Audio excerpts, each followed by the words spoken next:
Bienvenidos y bienvenidas. Esta es la 14ª edición del Congreso de Enseñanza en Diseño y su gestión se realiza en el marco del Instituto de Investigación de la Facultad de Diseño y Comunicación de la Universidad de Palermo. El instituto abarca 3 áreas. La primera es la formación de posgrados, que es la maestría, doctorado y postdoctorado multidisciplinario en diseño. Y actividades de investigación son las que se llevan adelante en programa de investigación con sus más de 25 líneas de investigación que luego se publican en los cuadernos del Centro de Estudios en Diseño y Comunicación. Actividades de difusión y proyección como este congreso, la red de investigadores en diseño a la que están invitados a sumarse, entre otras.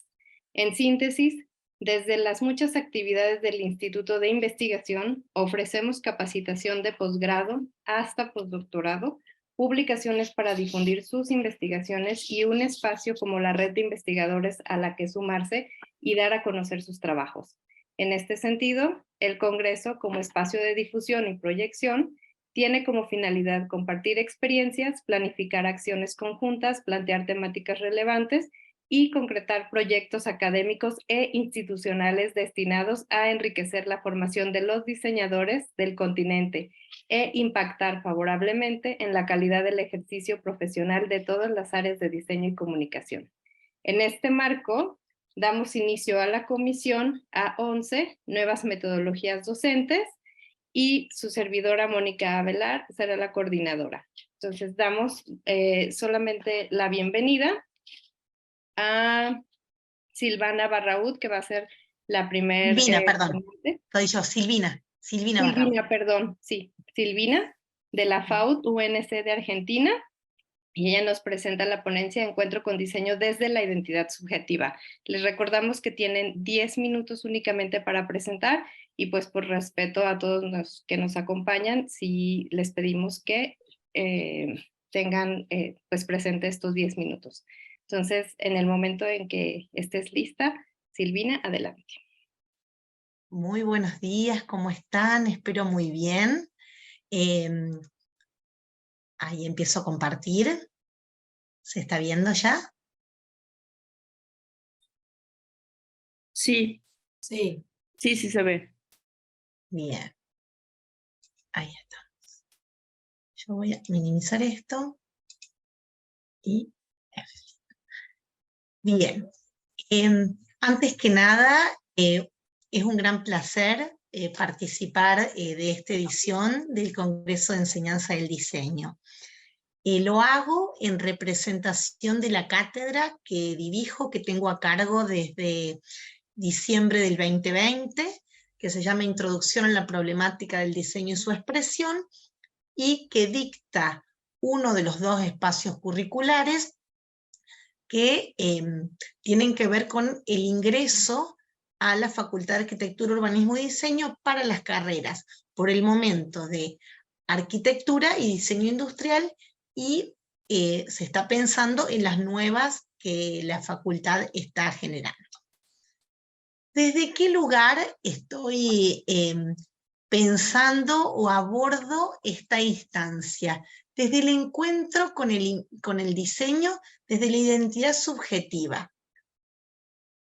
Pero cuando pensamos en identidad subjetiva, pensamos en identidad asociada a identidades, a múltiples identidades, y a subjetividad también asociada a múltiples subjetividades.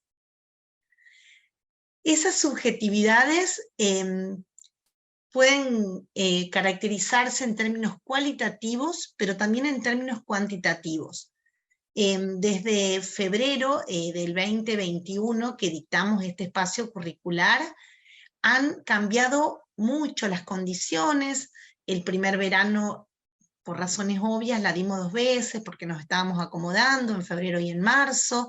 Después dimos una primera edición primavera, que justamente fue una novedad. En la larga trayectoria institucional nunca se había dado un ciclo de ingreso en otro momento que no fuera febrero.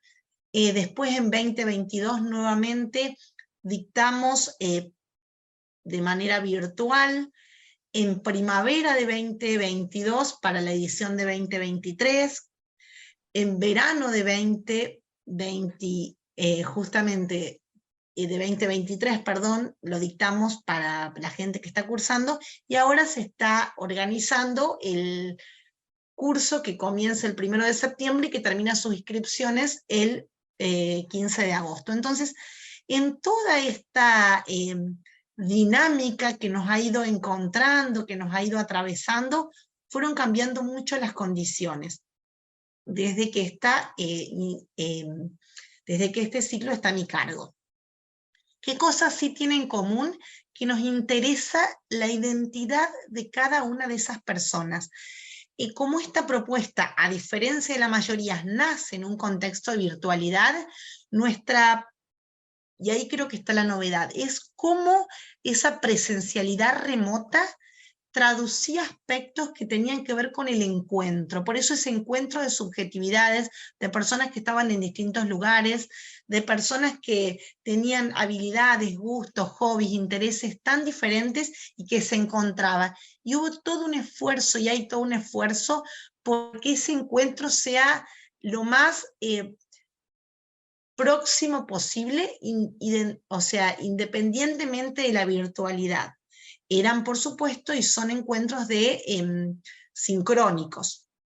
Entonces, en esos encuentros aparecen esta serie de componentes que asociamos a la relación entre identidad y subjetividad. Lo que nos convoca es este campo de interés común que es el diseño. Ahí está el corazón de lo que nos encuentra, el corazón de esa relación. Pero ahí aparecen las trayectorias y experiencias propias de cada ingresante, de cada persona que llega a la facultad, pero también la de cada docente, los conocimientos propios asociados con el campo de interés del diseño y ajenos, sus gustos, sus intereses, sus trayectorias, sus lugares de origen, todo eso que traen en la valija. Y por supuesto las identidades, estas personas jóvenes asociadas al uso de Instagram, de WhatsApp, de Facebook, no tanto quizás acostumbrados y acostumbradas a la virtualidad para lo académico. Entonces ahí también hubo todo un aprendizaje y un reaprendizaje, y entendemos esto como un rompecabezas en el que armamos, y armamos desde un lugar de que todo lo propio cuenta. Y ahí aparece la estructura de contenidos también para generar relaciones. La cátedra se organiza en 4 grandes momentos o instancias que tienen que ver con articulaciones de contenidos. En un primer momento asociado a la representación y la expresión, pero desde el lenguaje escrito, verbal, gráfico que traen, desde lo propio, y desde el acento en aquello que conozco para acercarme a lo que no conozco. El segundo momento asociado con la escala y la materialidad en términos de necesidades humanas y requerimientos subjetivos, se analizan relaciones entre personas, objetos, espacios. Por supuesto que la representación y la expresión vienen. Después aparece un tercer momento en el que se relacionan necesidades humanas y respuestas desde el diseño, donde un espacio arquitectónico, una obra de arquitectura o un objeto que tiene que ver con tu contexto, con su lugar, con su lugar de origen, de procedencia, es el foco de interés, para llegar a un cuarto momento donde los procesos y los proyectos se asocian con la síntesis, también en términos de comunicación. Se generan 4 grandes ejercicios asociados con eso, desde lo que traigo, desde dónde vengo, desde por qué quiero llegar a este espacio, con aspectos que tienen también que ver con la métrica, con lo cuantitativo, con los deseos, con los intereses, con lo propio y con la síntesis. Esos son como los 4 grandes momentos en los que la cátedra trabaja. Pero siempre desde lo propio, desde la emoción, desde aquello que vinculamos con nuestra identidad. Por eso la identidad tiene tanto valor, y por eso la presencia física, a pesar de que sea remoto, tiene tanto valor. Y entendemos esto a partir de el apoyo y el acompañamiento empático para la concreción de las prácticas de estudio vinculadas con las metodologías del diseño. Esa empatía, eso de conectarnos, encontrarnos, discutir, poner a consideración es en lo que trabajamos por medio de generación de tutoriales, por medio de la generación de instancias de consulta, además de las clases específicas. Y entendemos que la presencia tiene que ver con el estar ahí, con el conectarnos, con el compartir un mate, con el que nuestras dificultades, que la música que estamos escuchando, de algún modo se haga presente más allá de la masividad, que por supuesto que es una variable que nos atraviesa. El 2023 tuvo como particularidad que se concreta la primera edición en modalidad de presencialidad física, y el estar ahí, de algún modo, por eso planteamos esto de las nuevas metodologías, porque en el estar allí presente, en este caso, en esta cátedra en particular, se trajeron las experiencias que estaban desarrolladas hasta ese momento de manera virtual. Entonces, consideramos que acá hubo como una inversión de un montón de aspectos que se habían generado desde la virtualidad para que cuando se hagan presenciales justamente tengan esa presencia y donde la identidad también tenga ese valor. Y entonces ahí aparecía esta idea de la valija de trabajos que ya no se colgaban, sino que tenían que ver con el profe se los lleva porque yo los traje desde mi lugar, donde ya las ciudades de cada uno dejaban ser de las ciudades de cada uno para empezar a ser la ciudad de Córdoba, donde nos encontrábamos, donde el calor, donde las atmósferas de presencialidad estaban atravesadas por compartir una torta de cumpleaños, como en ese caso que está en la foto, o sea, cada una de las experiencias para el aprendizaje tenían que ver también con, entonces, con el cuerpo, y donde mirar, aprender del otro, aprender de la otra persona, donde compartir, en este caso nace de manera virtual y lo traemos a la presencialidad física, pero desde un lugar donde esta lluvia de ideas, esta presencia de la diferencia que tan claramente representa Max Aguirre en esto de recibir, absorber, tomar todas las ideas y pasarlas por mi corazón y por mi cuerpo, es en lo que la cátedra trabaja con el mismo compromiso desde el momento que se origina en 2020, y donde toda esta dinámica apunta a esto, a potenciar la particularidad, la identidad subjetiva, pero desde un lugar de encuentro. En esa articulación trabajamos con mucho compromiso, con mucho entusiasmo, el equipo de introducción a la problemática del diseño y su expresión. Muchísimas gracias. Ahí dejo mi mail por cualquier duda, por cualquier consulta, para compartir experiencias. Muchísimas gracias. Espero haber estado bien con el tiempo. Sí, gracias. Justo a tiempo, Silvina. Les recuerdo nada más que las preguntas van a quedar al final, va a haber un espacio, vayan anotándolas y las vamos a dar paso en su momento. Muchas gracias, Silvina. Ahora continuamos con Virginia Cristina Barrios Fernández con el tema Nuevos enfoques en el aprendizaje, enseñanza de la arquitectura. Ella nos presenta desde la Facultad de Arquitectura de la Universidad Nacional Autónoma de México, la UNAM. Adelante, Virginia. Hola, ¿cómo están? Mucho gusto de verlos y verlas aquí en este espacio. Me da mucho gusto poder participar aquí y compartir con ustedes estas experiencias. Voy a compartir ahorita mi pantalla para ver si la están viendo. Sí se ve, ¿verdad? Sí, Okay. se ve perfecto. Muy bien, muchísimas gracias. Yo soy profesora de la Facultad de Arquitectura de la Universidad Nacional Autónoma de México y tengo 47 ya años de docencia en esta facultad. Actualmente estoy dando 3 seminarios, dos seminarios especiales de titulación, uno que tiene que ver con la arquitectura efímera y otro que tiene que ver con la perspectiva de género, y otro seminario de titulación también que tiene que ver con la vivienda. ¿Por qué menciono esto que me parece bastante importante?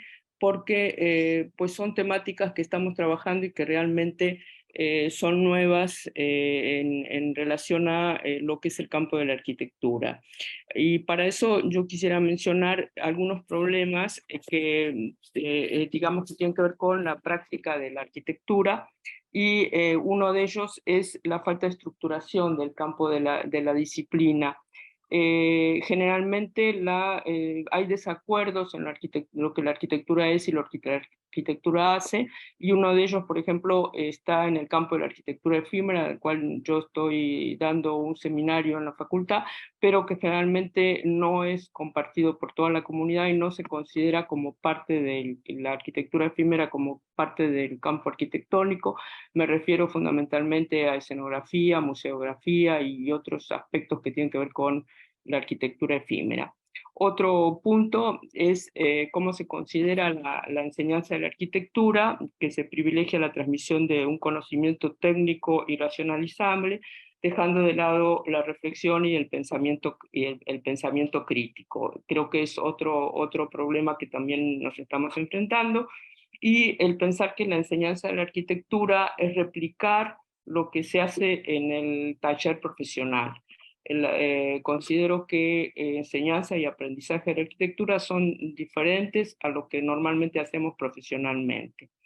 Y el otro aspecto es que todavía también está pendiente, es la incorporación de la perspectiva de género dentro de los planes de estudio, de manera transversal. Nosotros lo tenemos incorporado como una materia aislada, pero no se incorpora de manera transversal en el contenido de todas las materias.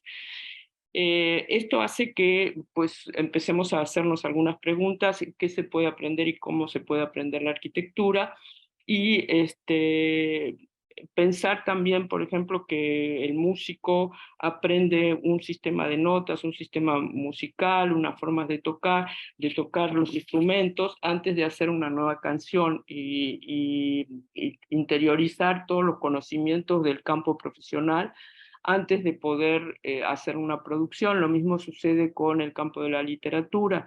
Y en el caso de arquitectura, pues le estamos pidiendo a los alumnos que hagan propuestas, y todavía no tenemos un campo propio definido, y no tienen los alumnos interiorizado todo lo que se produce dentro del campo.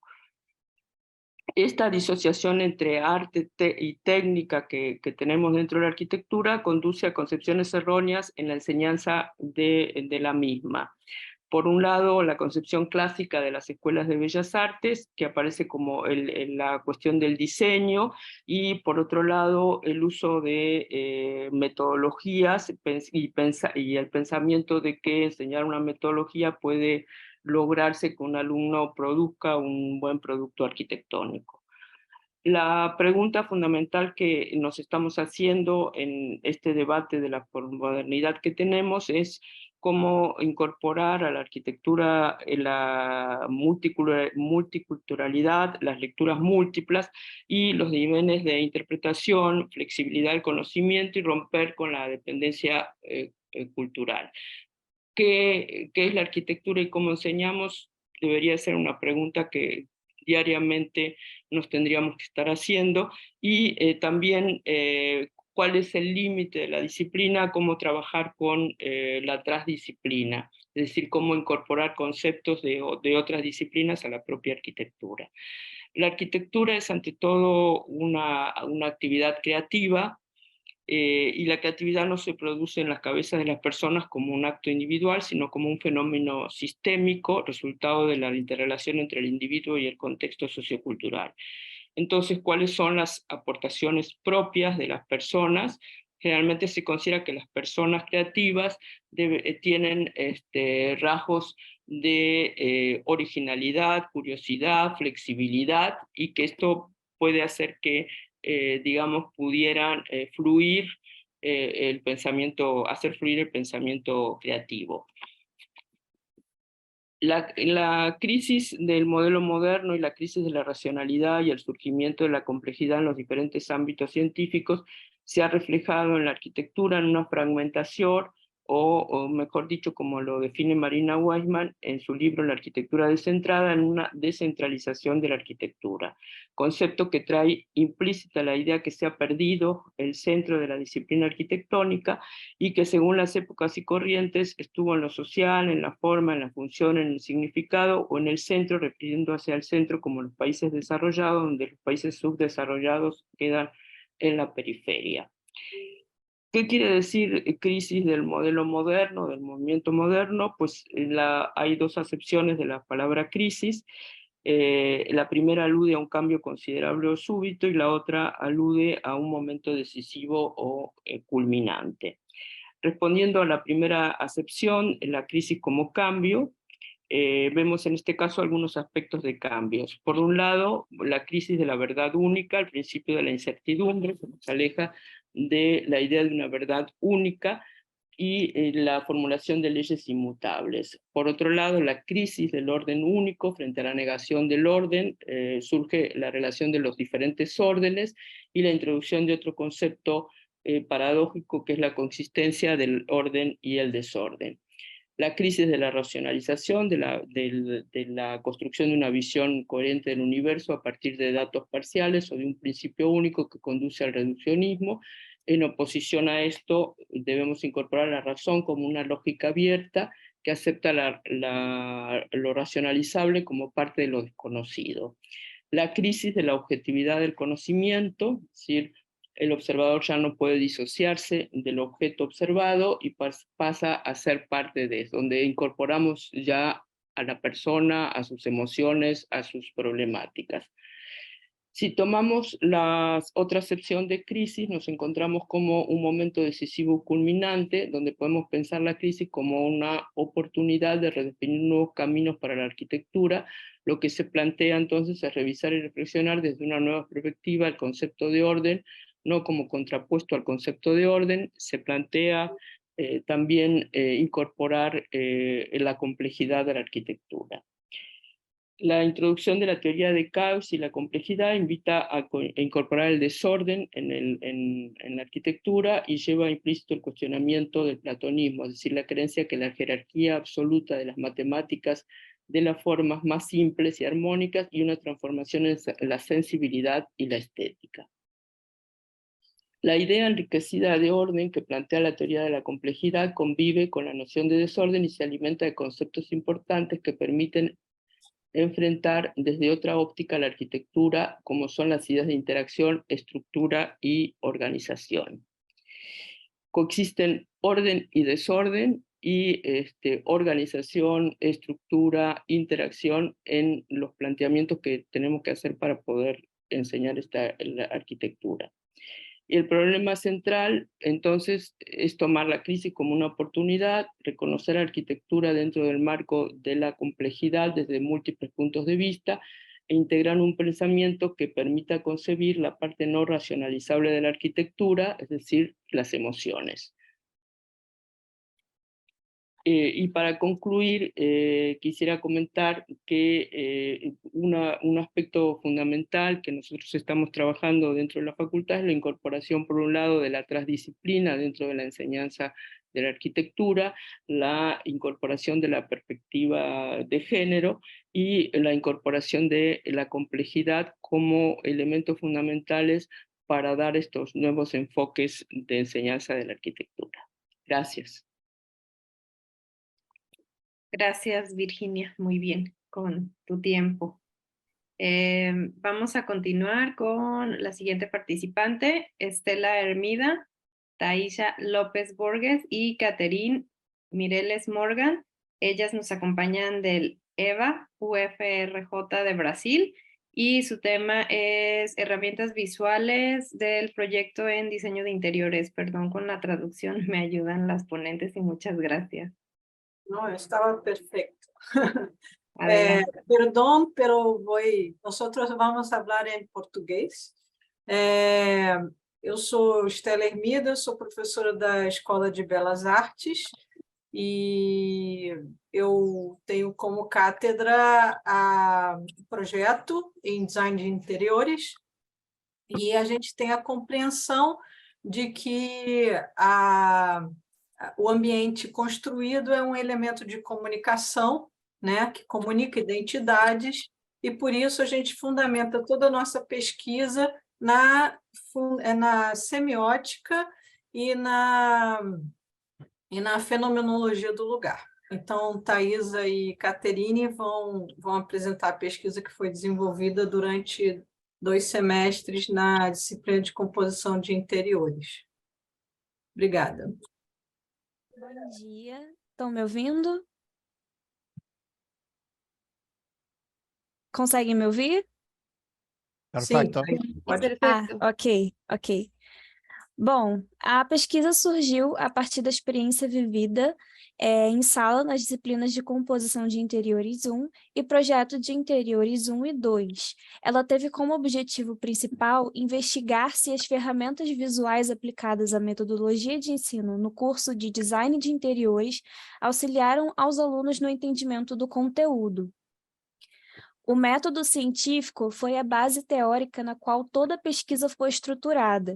Ele se dá por uma questão, em seguida uma hipótese, o objetivo da pesquisa, a fundamentação teórica, o levantamento de dados e, por fim, a conclusão. De acordo com Buchanan, o modo de intervir e pensar sobre a realidade através do design ultrapassa os limites clássicos delimitados para a profissão. Nesse sentido, nós nos baseamos na ideia de Buchanan, usando a semiótica e a fenomenologia para trabalhar signos e imagens e chegar no ambiente interno construído dotado dessas significações. A metodologia do curso funciona da seguinte forma. Primeiro, uma coleta de dados do território, da função e do usuário é realizada. Esses dados são postos em uma tabela, denominada DAD, que é a tabela de dados, análises e diagnoses. Os dados são cruzados, gerando análises, e posteriormente são geradas diagnoses para essas análises.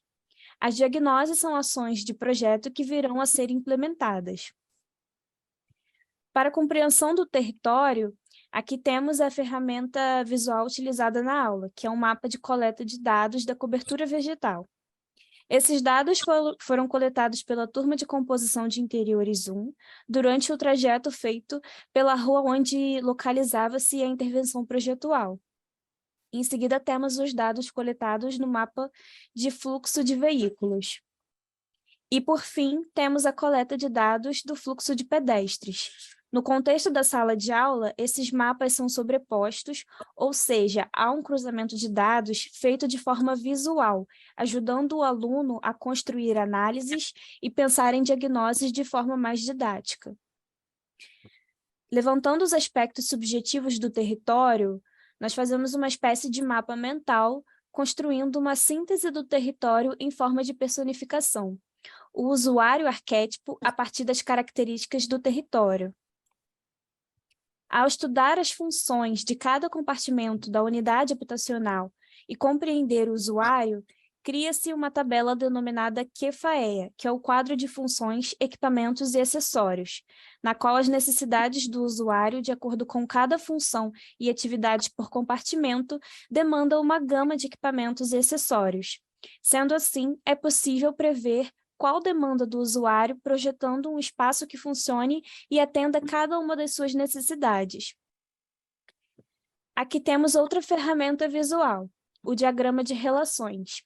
Esse diagrama conversa diretamente com a função do projeto, pois ele irá estabelecer relações entre os compartimentos, criando estratégias de organização do espaço arquitetônico, pensando nos fluxos e setorização desses espaços antes mesmo de construir a planta baixa. Outra ferramenta visual é a planta de setorização e fluxo. Nessa fase, verificamos como os setores e os fluxos estão se materializando e, consequentemente, influenciando o uso daqueles ambientes. A análise do usuário é a parte final da coleta de dados. Nessa fase, nós estudamos o perfil dessa pessoa para quem o projeto se destinará.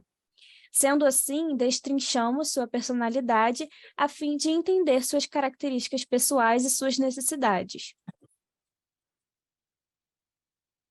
Bom, então a gente chega aqui na parte do conceito, que é a parte principal do projeto, e ela é a síntese de todas as análises que foram estudadas e serão abordadas no projeto.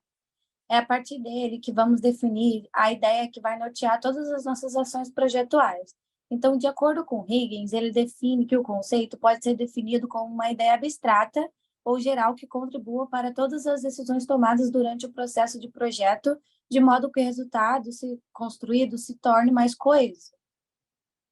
Aí, aliada à metodologia do curso, foi adotado o mapa mental como uma ferramenta visual que vai reunir as características principais do território, da função e do usuário que foram coletadas durante a fase de desenvolvimento do DAD. As características que mais se destacam vão ajudar na formação da ideia do conceito. Elas ajudam a tornar a ideia mais fluida. No fim da construção do conceito, são levantadas algumas qualidades ambientais retiradas das características dos usuários que são impressas no projeto. Então, basicamente, o partido ele materializa tudo que foi dito no conceito, onde definimos a expressão cromática, formal, materiais, revestimentos, iluminação, etc. Segundo Niemeyer, a linguagem é a base de toda e qualquer forma de comunicação, ou seja, a gente cria uma linguagem projetual que foi definida no conceito e vai ser comunicada pelo partido. A prancha conceitual ela é uma ferramenta visual utilizada antes da etapa do partido, porque é justamente ela que vai auxiliar na construção do partido. Então, os 5 adjetivos que a gente retira do conceito, a gente ilustra, a gente traduz essas qualificações no mood board, então são elas da natureza, arquitetura, moda e da arte, e elas não são imagens de referência, são imagens de inspiração. Então, segundo a Jenny Gibbs, são reunidos como uma colagem, os painéis conceituais costumam ser compostos por recortes de revistas, fotografias e croquis que remetem ao estilo ou tema do projeto em questão. Depois de escolhido essas imagens, uma paleta de cores é definida a partir delas. Como o conceito ele vai definir a expressão cromática, formal, acabamentos e tudo mais, é criada uma biblioteca de materiais, equipamentos mobiliários e acessórios, que é uma ferramenta visual, a partir do mood board do conceito, seguindo a paleta de cores e a linguagem do projeto.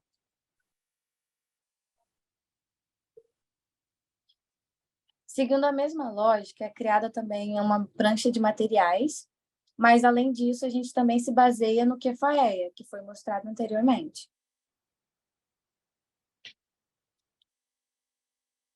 Por fim, a gente chega para a validação da nossa hipótese, para saber se as ferramentas visuais auxiliaram na metodologia da disciplina. Então, a gente aplicou um questionário baseado no método estabelecido por Antônio Carlos Gil, que parte de premissas gerais para as premissas particulares, nas turmas de composição de interiores 1, projeto 1 e 2. Então, na primeira questão se as ferramentas visuais, imagens, vídeos, mapas, placas, etc., facilitam na compreensão do dia a dia. Mais da metade das pessoas concordaram com a questão. Na segunda, as ferramentas visuais, imagens, vídeos, mapas, placas, etc., facilitam a compreensão da informação do dia a dia. E na terceira, a prancha conceitual moodboard é uma ferramenta que ajuda a expressar visualmente, através de cores, texturas, formas, o conceito do projeto. Mais da metade das pessoas concordaram com a questão. Na quarta, a escolha de materiais, a escolha de imagens da natureza, moda, arte, arquitetura para elaborar a prancha conceitual inspiram e facilitam a constituição da linguagem do projeto, tornando-a mais autêntica. Na quinta, a criação de biblioteca de acessórios, objetos, móveis, materiais a partir do moodboard pode direcionar a uma escolha mais coerente com o conceito e linguagem do projeto. E, por fim, as ferramentas visuais utilizadas nas disciplinas Composição de Interiores 1, Projeto 1 e 2 auxiliaram na compreensão da metodologia aplicada no curso de Design de Interiores. Nas 3 questões, mais da metade das pessoas concordaram na questão e, na última, 100% das pessoas concordaram com a questão. Então, a gente conclui que a utilização das ferramentas visuais estimula o aluno a sua criatividade no estabelecimento da linguagem do projeto.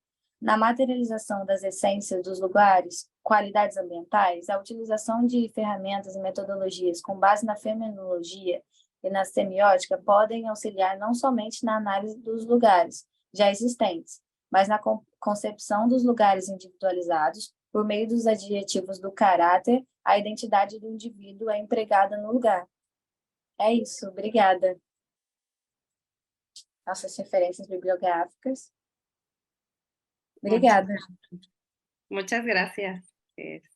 Vamos a continuar entonces con la siguiente ponencia, que es de Pablo Mastropascua. Espero haberlo pronunciado bien también.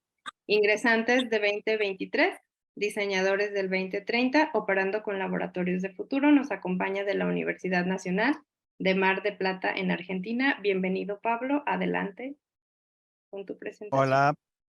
Hola. Buenos días a todos y a todas. Bueno, sí, les hablo desde mi rol de profesor del área histórico-social de la Facultad de Arquitectura, Urbanismo y Diseño de Mar del Plata, de la Universidad Pública y también de la Universidad Atlántida Argentina, que es una universidad privada que tiene 2 años de creación, que es de Facultad de Arquitectura únicamente por ahora, donde justamente voy a presentar, voy a pasar a compartir la ponencia de hoy.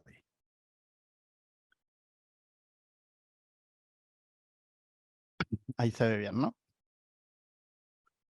Bueno, les decía, este título, Ingresantes 2023, Diseñadores 2030, viene de un cuestionamiento que nos hacemos desde las 2 facultades, especialmente hemos empezado a operar desde la Universidad Atlántida el tema de laboratorios futuros, de ver que nosotros estamos recibiendo ingresantes en el año 2023 que van a ser diseñadores en cualquiera de sus escalas del diseño, desde la arquitectura, la indumentaria, los objetos, el mobiliario, según la orientación de la carrera, si es diseño o arquitectura, y dentro del diseño las orientaciones que también tiene la carrera.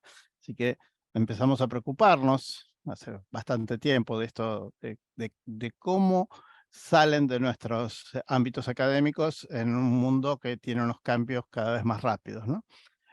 Por eso hemos empezado lo que llamamos los laboratorios futuros, empezar a trabajar con una experiencia nueva que también parte de la idea de la proyectación a futuro que tuvieron las experiencias de la utopía urbana, de las utopías en la arquitectura y también utopías en el diseño, pero principalmente las utopías de la arquitectura, donde empezamos a hablar de cómo pensar el futuro de las disciplinas proyectuales y cómo trabajar con el diseño especulativo, cómo empezar a cuestionar a los estudiantes, a las estudiantes, con cómo va a ser el futuro con la crisis climática, cómo logramos una transición a un paradigma sustentable de nuestros proyectos de diseño. ¿Qué diseño para qué humanidad van a tener nuestros estudiantes que van a ejercer la profesión a partir del 2030? Yo siempre digo que cuando hablo del 2030, yo, amante de la ciencia ficción, veía películas que estaban establecidas como fecha el 2020, el 2030, y estamos a un paso de llegar a esa fecha y el mundo no cambió tanto y cambió mucho a la vez. Entonces, trabajar con escenarios futuros permite especular soluciones proyectuales que podrían generar impacto no solamente en la enseñanza de nuestros estudiantes, sino en las decisiones proyectuales. Esta que estoy presentando, en realidad que estoy contando cómo es una experiencia en curso, es una experiencia que se está haciendo con los ingresantes de los 2 primeros años. La Universidad Atlántida Argentina, Facultad de Arquitectura, tiene 2 años de antigüedad, están cursando el 2.º año sus primeros estudiantes, y es una experiencia dentro de una escala pequeña, porque son entre 25 y 30 alumnos, lo máximo que tiene. Todo lo contrario que lo que me pasa en la universidad pública, donde yo tengo cursos de 500, 600 alumnos. O sea, la pequeña escala y la masividad. Estamos empezando a aplicar la idea de laboratorios futuros en la pequeña escala para ver cómo lo llevamos a la masividad.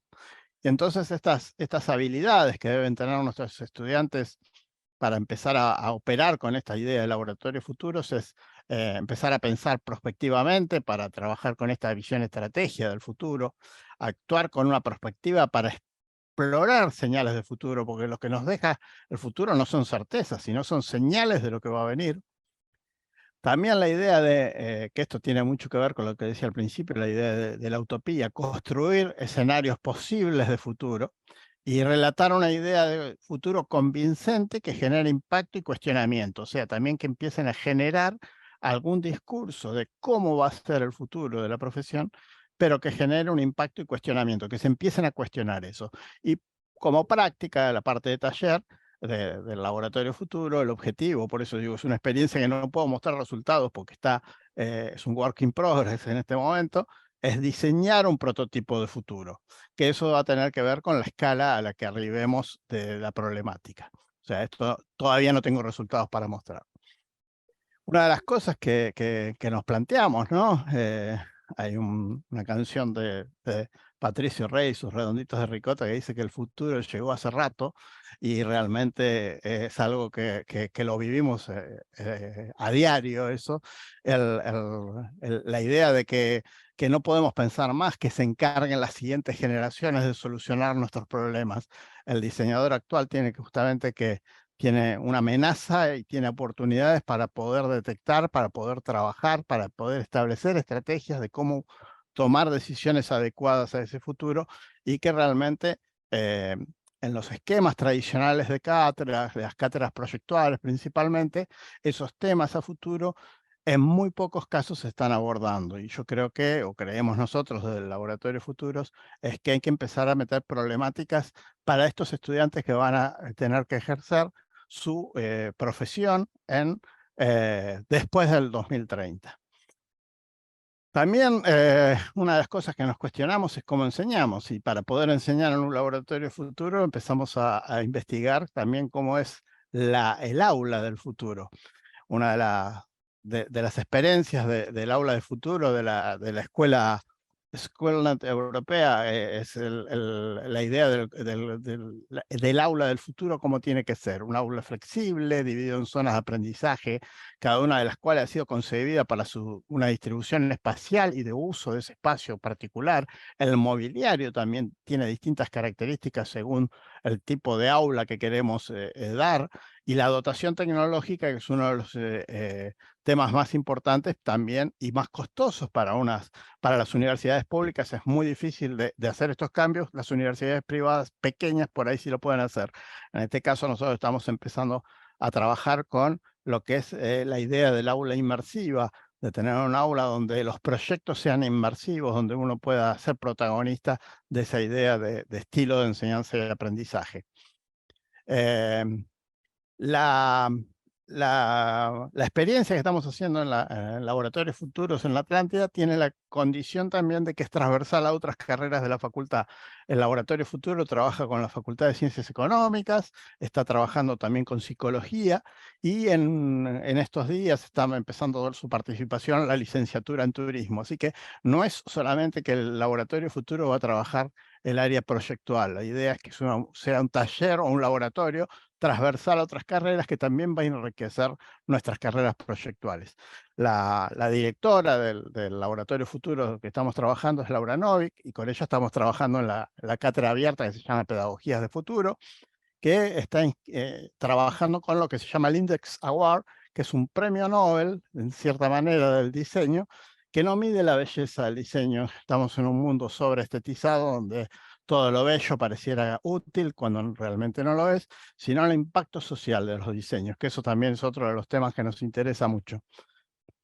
Los estudios prospectivos que hacemos desde los laboratorios son los que están dando estos caminos interesantes, esta nueva manera de pensar ese futuro, poder trabajar con estos jóvenes proyectistas muy frescos, especialmente en las carreras iniciales, como esta que tenemos 2 años de futuros arquitectos y diseñadores.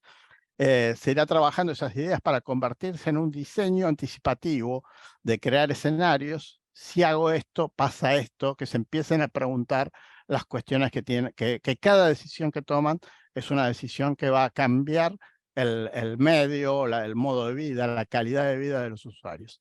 Así que lo que traigo es una experiencia en progreso que espero soy habitual participante de estos congresos de enseñanza, tener algún tipo de resultado para más adelante en las próximas ediciones de los congresos de la Palermo. Muchas gracias.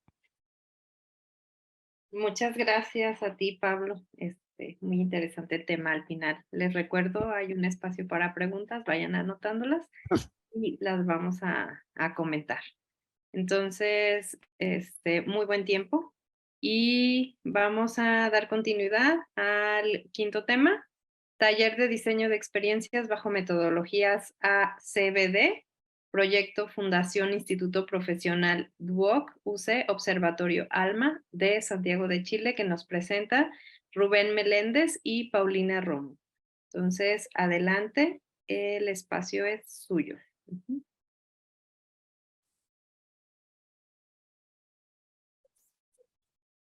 Hola, confirmo que se ve.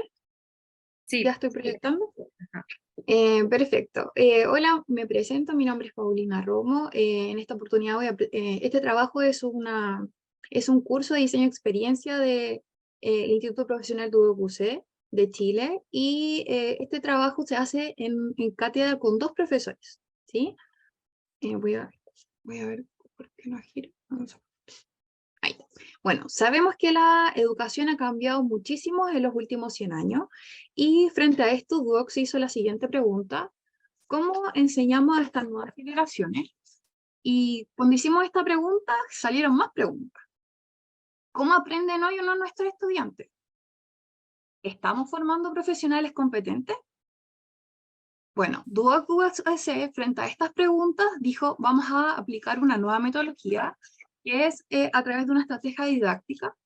Y, ¿cómo se llama? Y esta estrategia fue llamada ACBD, que es Aprendizaje Colaborativo Basado en Desafíos. ¿Y qué corresponde a esto? Bueno, esta es una herramienta que fue creada por Técnica, está aplicada por MAC y también por el Tecnológico de Monterrey, en donde lo que genera es que el aprendizaje colaborativo basado en desafío pone en el centro del estudiante como parte del aprendizaje, y nosotros como docentes solo somos guías. Ellos solo tienen que estar en un ambiente real. Ellos trabajan y tienen que gestionar proyectos con empresas. Esta metodología hace que cada proyecto que tienen con la metodología ACBD tienen que estar en diferentes ámbitos. Entonces, un semestre pueden estar trabajando con la industria de la automoción, en otro horario de mueble, cosa que puedan tener casos reales. Y este acercamiento del mundo real obviamente hace que sea un aprendizaje significativo, porque ya los casos no son hipotéticos, sino que la empresa tiene sus necesidades y proyectos y se los encarga al estudiante en aula. Esta integración de competencias obviamente apoya muchísimo la empleabilidad, porque ya sabemos que cuando estamos incluidos en un entorno de trabajo, una de las grandes problemáticas que pasa es el tema de la vinculación entre equipos de trabajo. Ustedes saben que, bueno, esta metodología lo que hace es que estamos trabajando desde la educación básica y media, y está la universitaria, nos castigan por colaborar, ¿no? O sea, fijan que a veces cuando tenemos una prueba, típico, si yo le soplaba a mi compañero, los dos para afuera y nos ponían la nota mínima. Bueno, esto cambia totalmente, porque acá lo que hace es que obviamente ellos pueden autoevaluarse y coevaluarse. O sea, no solamente nosotros como docentes tenemos la opción de evaluarlo, sino que ellos también, como trabajan en equipo, se colaboran. Entonces, se apoya la colaboración, no se castiga, que es lo que sí se necesita en un entorno laboral, que es la problemática que pasa con los profesionales actualmente, que trabajan muy individualmente y no trabajan en equipo apoyando sus competencias.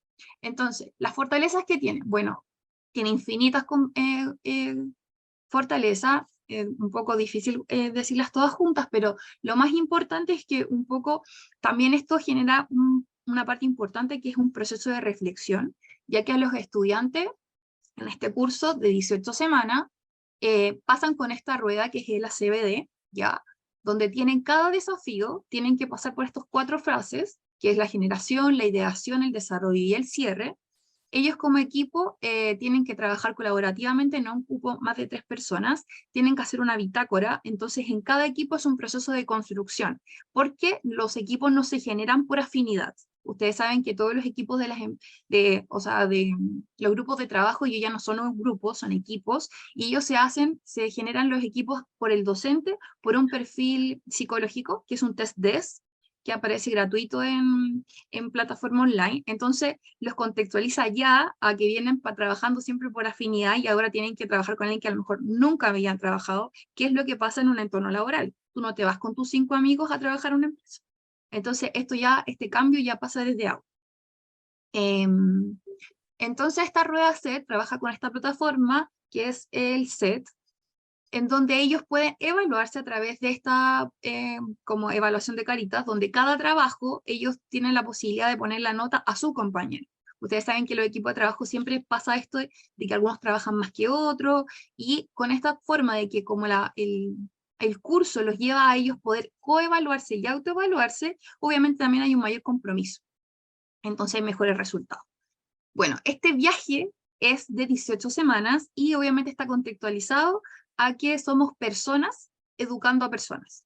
En 18 semanas ustedes saben que nos pueden pasar infinitas cosas, tanto personales a los profesores como a los alumnos. Entonces se les trabaja en esto de no solamente incluirles a desarrollar habilidades técnicas, porque trabajan con laboratorio, ellos tienen un laboratorio, cada sala está equipada con 30 PCs para que puedan seguir buscando preguntas, pero también tienen mucho proceso de reflexión.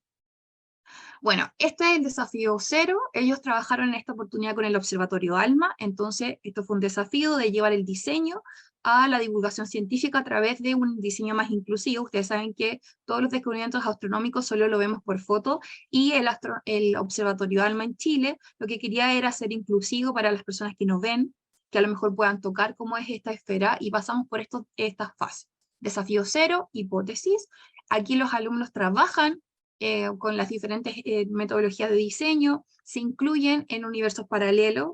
El Observatorio ALMA está en el norte, por lo cual nosotros estamos ubicados en Santiago, que estamos casi como a muchas horas, entonces hay otras instancias donde hay forma de hacerlo para acercar el espacio. Se les presenta el desafío, bueno, ellos querían rediseñar esta sala, que es el espacio que está ahí, y obviamente nosotros teníamos que analizar todo lo que era el contexto, cómo era la experiencia de la gente que va a visitar, y obviamente pensamos que todo es 10 de 10, y no, porque la gente cuando va al Observatorio ALMA no ve las antenas, ve solamente un espacio, las antenas están a 5.000 metros, entonces hay un déficit de expectativa-realidad. Bueno, la idea es que nos dieron 10 descubrimientos, entonces teníamos que llevarlos a materializarlos de diferentes formas. Algunos proyectaron con luces, otros querían que fuera lúdico, cosa de poder incluir a una gama de alumnos, de público desde los 5 años que visitan ese espacio hasta los 80. Entonces que fuera completamente inclusivo. Y ahí empezaron los ensayos preliminares. Bueno, nosotros en Duoc tenemos un equipo, una sala de proyecto donde hay impresoras 3D, y en el desafío 3, bueno, aquí están todos los equipos, hacen un testeo y propuesta de la experiencia mejorada. Ustedes saben que diseño de experiencia no es solamente un objeto, sino que también es todo lo que lo rodea el objeto, como conecto con los 5 sentidos para que sea realmente una experiencia, para que yo sienta el Observatorio ALMA y me lo recuerde, o sea, nunca se me olvide. Y eso un poco fueron las propuestas.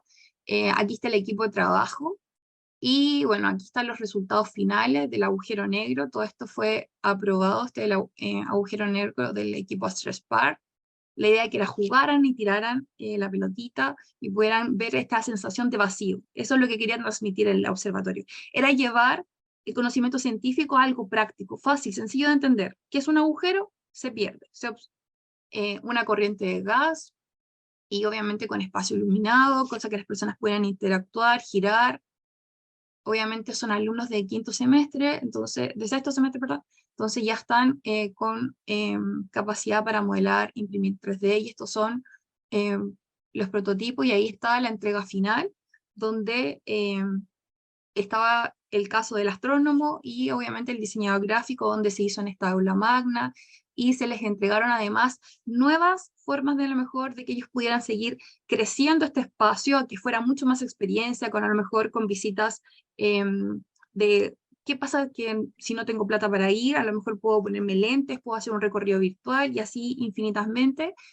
Sabemos que no podemos dar video, pero de ellos nació la visión de decir que querían seguir trabajando porque es muy interesante para ellos que alumnos talentosos, que a veces piensan que por ser alumnos no tienen a lo mejor la suficiente experiencia, puedan cumplir con un objetivo tan bonito como esto. Y eso, bueno, les dejo mi contacto, feliz de compartir con ustedes y de escuchar también todas las ponencias, muy nutritivas. Muchas gracias, Paulina.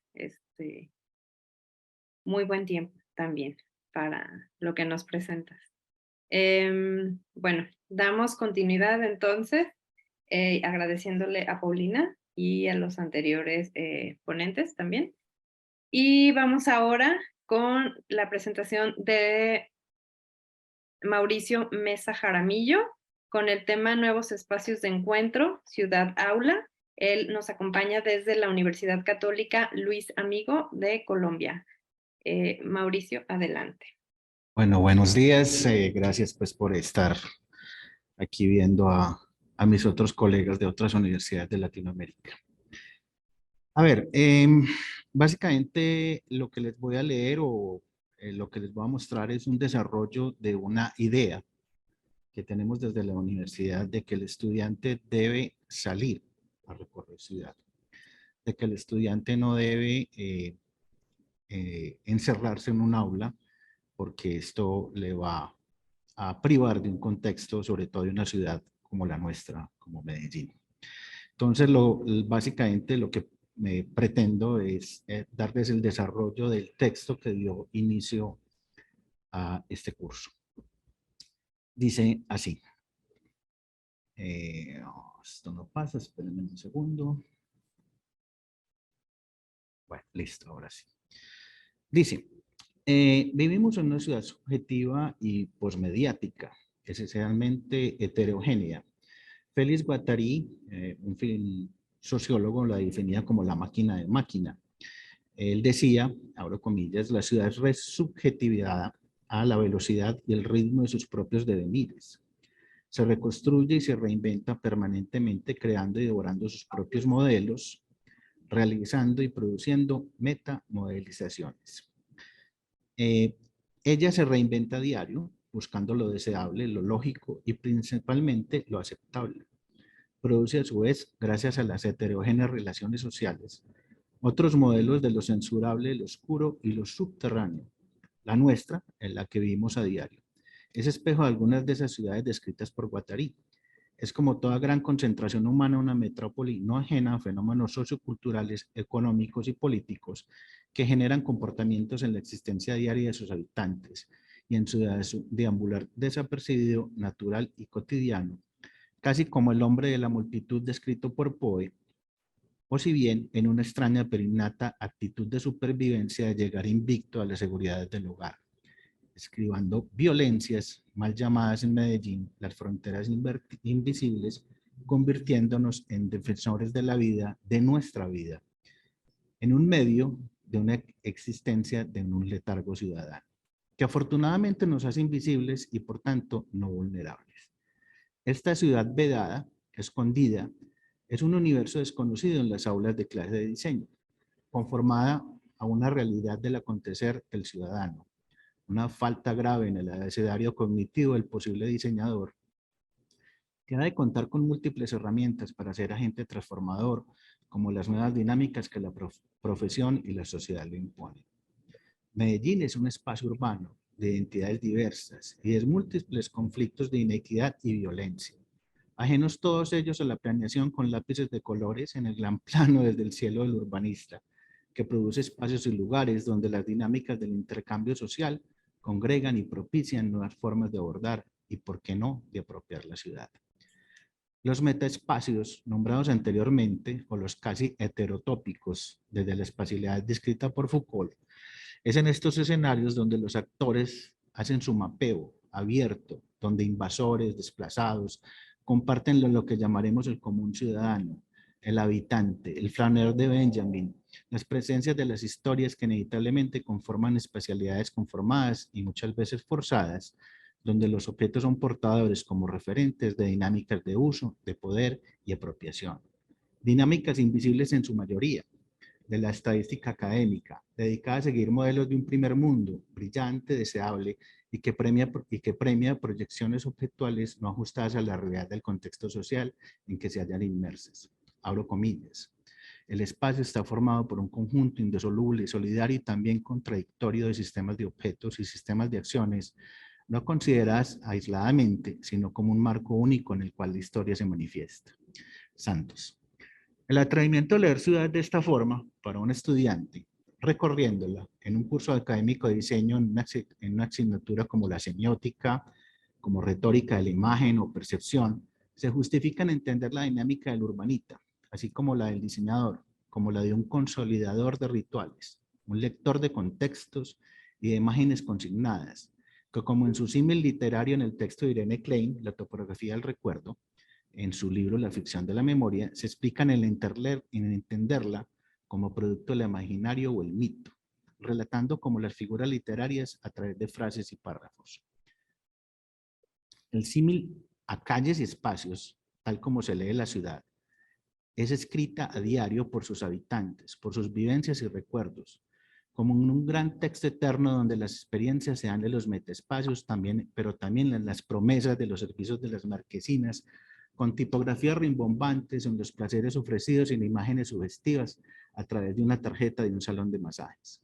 Asimismo, podríamos decir que la ciudad se dibuja y se redibuja a diario, se proyecta y se diseña. El urbanita, el ciudadano, como se describe Isaac Joseph, es el sonámbulo insomne que se caracteriza por el pragmatismo, entendiendo esta como la calidad implícita de los objetos para deambular, para perderse, por el espacio público, con trayectos definidos pero aparentemente aleatorios, donde cada uno debe adaptarse perfectamente a las situaciones incidentales para leer el tiempo, los hitos del paisaje y así corregir sus trayectorias, para no toparse, o sea, no vincularse, no entorpecerse o no distraerse o no ser abordado o detenido innecesariamente. Este sonámbulo establece territorialidades, zonas de confort, metaterritorios, conformados y conformadores a partir de la objetualidad presente en ellos, idea que esboza Baudrillard en su libro Cultura y Simulacro, donde el punto de vista es la negación de la realidad de los espacios a partir del renacimiento de lo figurativo. Aquello tan necesario en estos tiempos de bombardeo mediático en sus habitantes y sus relaciones. Abro comillas. Cuando lo real ya no lo es, la nostalgia cobra todo sentido. Pujanza de los mitos del origen y de los signos, de la realidad. Pujanza de la verdad y la objetividad y la autenticidad. Segunda es escalada de lo verdadero, donde lo vivido, resurrección de lo figurativo, allí donde el objeto y la sustancia han desaparecido. En estos espacios públicos, como en todos los generadores para el intercambio social, el habitante ciudadano se mueve entre lo que está bien visto y mal visto.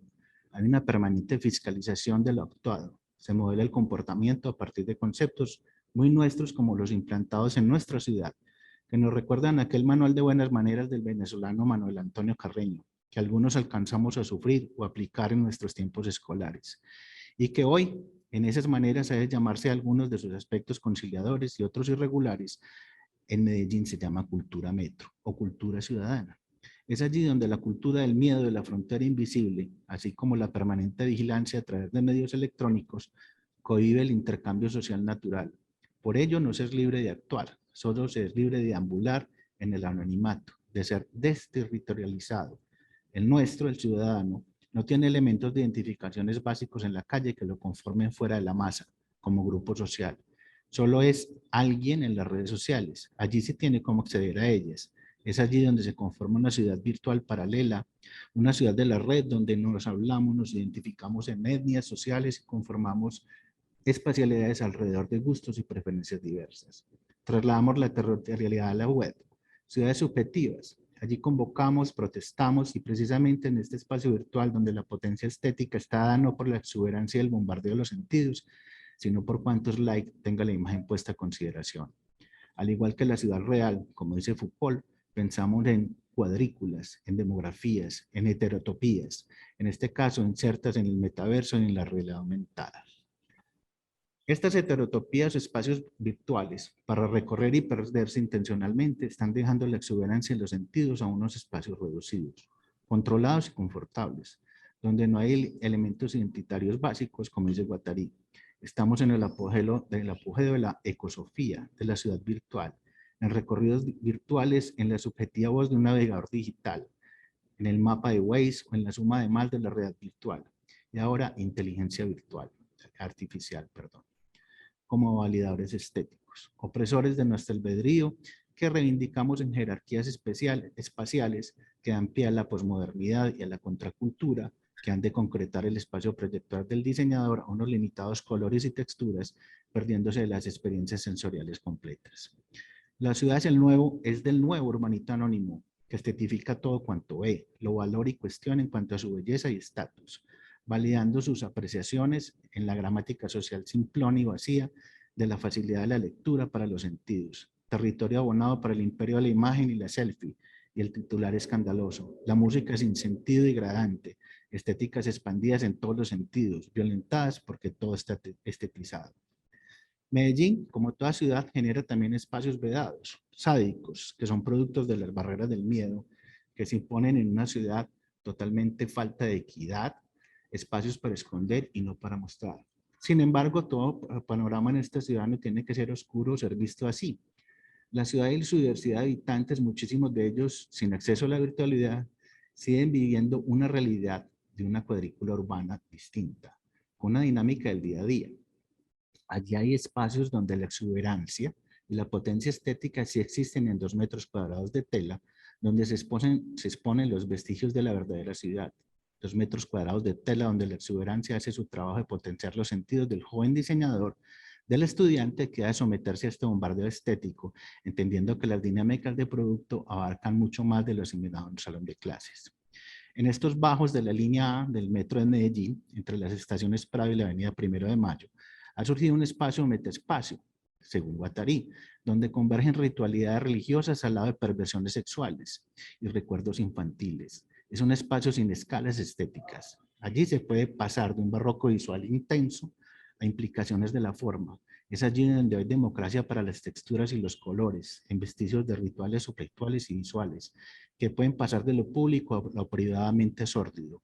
Hay una gastronomía para el ojo, como lo llamaría Balzac. Allí, entre la multitud de objetos, imágenes, recuerdos buenos y malos, los objetos y las imágenes, las prendas se contextualizan al ser extraídos de allí, al ser levantados del piso y asignarles a través del deseo, del recuerdo, una nueva función específica, donde su aspecto dinámico e imaginativo se apoya en el actual aspecto físico, no importando su grado de deterioro o desgaste.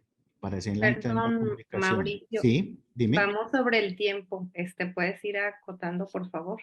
Listo. Hay poesía allí en el resquicio de ciudad en su expresión estética diversa y de saber marginal, donde no hay jerarquías ni éxtasis alrededor de la forma hecha moda. Allí el joven diseñador entiende las dinámicas diferentes que, si bien pueden ser alejadas del estudiar profesional o académico, sí lo sensibilizan a entender otras realidades del objeto, que en compendio lo estético formal y técnico productivo no se tocan en el salón de clases. Diríamos que es básicamente un recorrido por ciudad que hacemos de forma diferente y que pretendemos que los estudiantes empiecen a entender que la ciudad es otra dinámica y funciona de otra forma, y que ese es el contexto del cual o en el cual van a trabajar posteriormente. Perdón pues por haberme extendido. Eso es más o menos como todo. Gracias.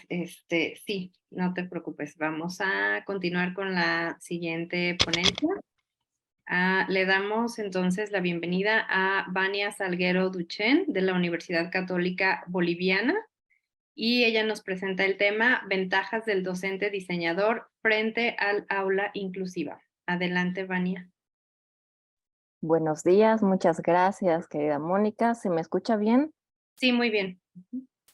Perfecto, entonces inicio.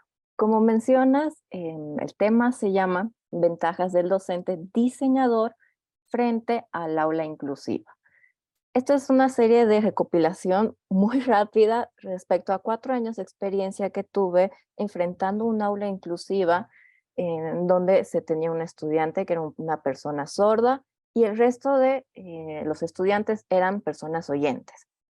Entonces, este viaje comienza el 2019, donde en el primer día de clases llega el sopetón, como diríamos aquí, de que había una persona sorda. Entonces, hay una serie de preguntas que voy a ir desarrollando en base, como les decía, a esta experiencia. Entonces, la primera pregunta es, ¿cómo lograr una enseñanza inclusiva en todo lo que es la educación superior, donde hay un estudiante sordo? Entonces, aquí la primera respuesta que les doy y voy a desarrollar es adaptar la forma y no el fondo, ¿no? Un poco sobre la marcha se fue averiguando qué es en realidad la educación inclusiva, cómo puedo lograr esta inclusión en un grupo mixto, y la respuesta muy breve es adaptar la forma, no el fondo. Y aquí es donde lo vinculo mucho con la experiencia como un docente diseñador, ¿no? Diseñador gráfico. Somos muy buenos adaptando la forma, manejamos muy bien los conceptos visuales. Entonces, parte de estas adaptaciones es, por ejemplo, generar diapositivas muy visuales y con textos muy concisos que apoyen el contenido.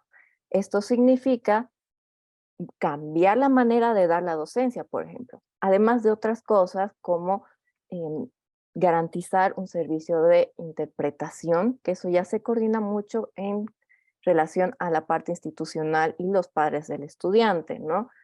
Además de materiales visuales, y ahora con esta transformación digital que trajo la pandemia, los servicios de subtítulos, ¿no? Con todo lo que ha sido la incorporación de la videoconferencia, ha habido muchas cosas buenas, como les decía, los subtítulos y que se pueda también contar con un intérprete en paralelo que esté en otro lugar y no necesariamente en el aula como lo haríamos de forma tradicional.